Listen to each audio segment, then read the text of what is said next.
SplitGate finally made their surprise announcement launching a brand new Battle Royale mode, but there are some things going on in the game that aren't super obvious and they took me some time to understand.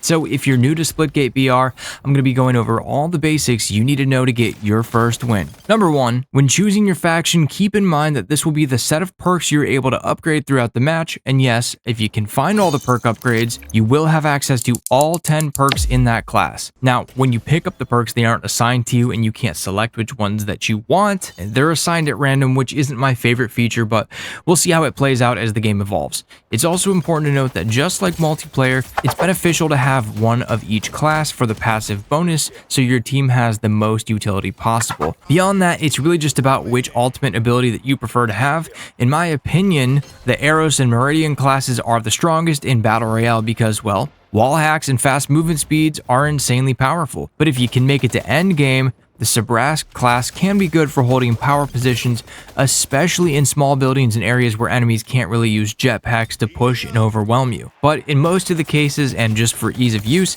you're probably going to have a better time using the other two classes. The loadout you pick isn't super important. It's kind of confusing at first because you'd think that those are the weapons you spawn in with, or you can buy them like a supply drop or something, but it basically just means those are the weapons that you come back with if you die and respawn. Number 2, we have to talk about the map. There are 4 sections that are completely different, which is cool, and when you're in the dropship, you'll have a little indicator that tells you which biome you're in. Now, the game kind of tries to tell you they're all separate worlds, but they're not really. They're all connected. There's just a little blurry barrier that you can walk through between areas, and I was super confused by this at first because I was looking around for a big portal to take me to the next area, but you literally just walk through the blurry filter, and at that point, I don't understand why we're pretending they're all fragmented. It's one big map with dramatically different points of interest, which, again, is a cool map. It just kind of confused me at first. Number 3, when you land, there isn't much ground loot, if at all, so look for these supply crates that contain weapons, armor, ammo, perk upgrades, equipment, and cash. Cash we'll talk a little bit about later in the video,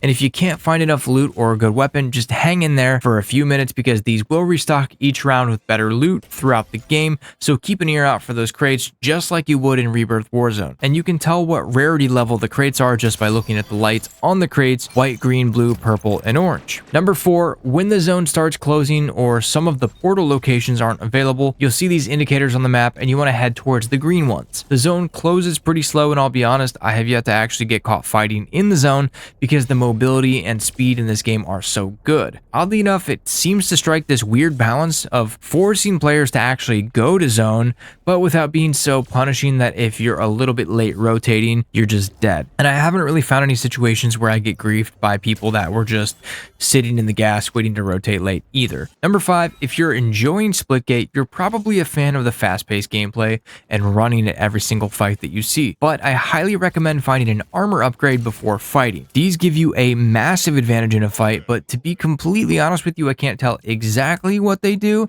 because it's not stated anywhere in the game, on their website, or on social media. It seems like each armor upgrade gives you extra health, very similar to how the armor system in Apex Legends works. If there's other benefits like healing faster or something like that, I have no clue.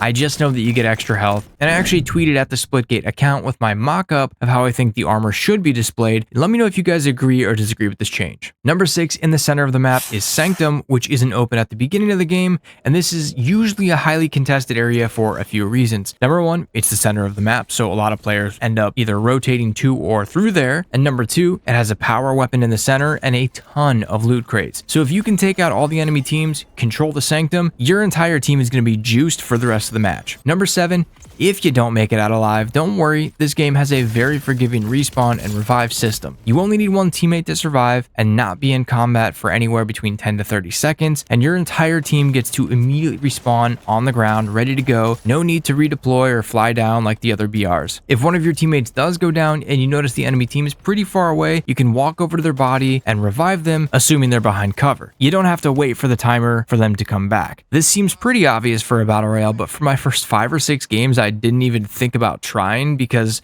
when a teammate goes down, they don't go into a downed state like other games where they get to, lay on the ground, crawl around, ask for a revive, all those things. They'd completely die and there's just a little glowing disc with their loot in it.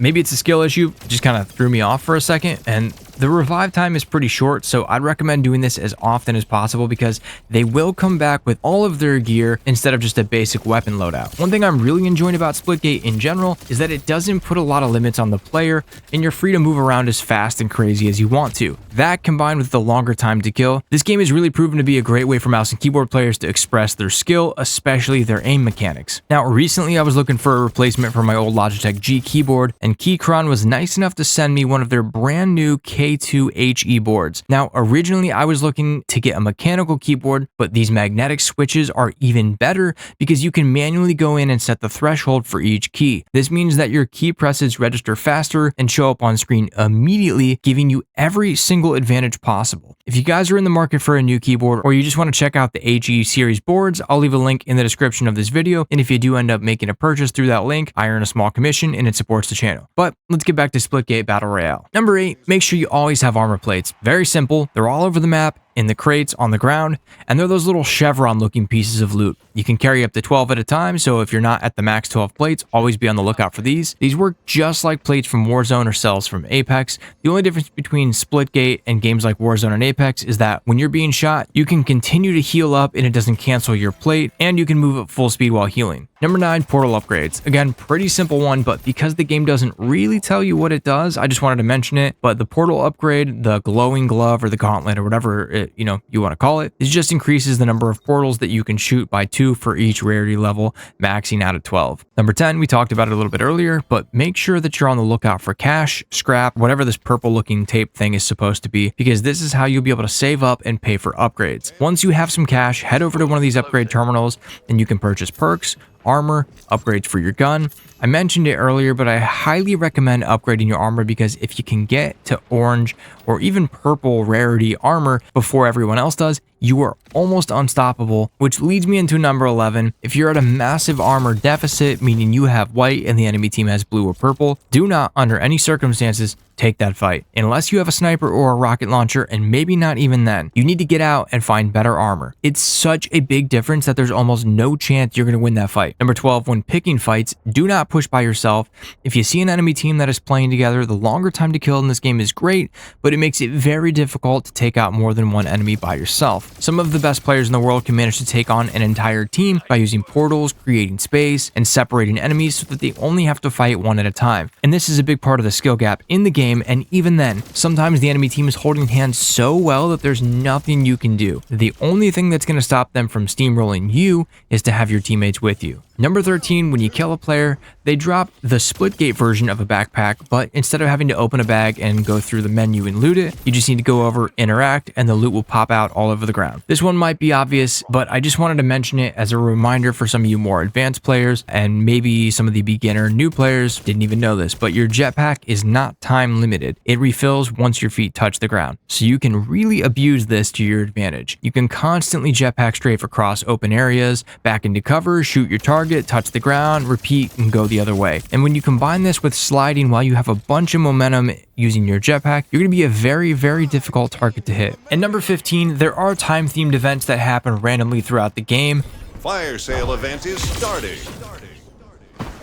Fire sale. That means lower store prices and upgrade stations for the rest of the round.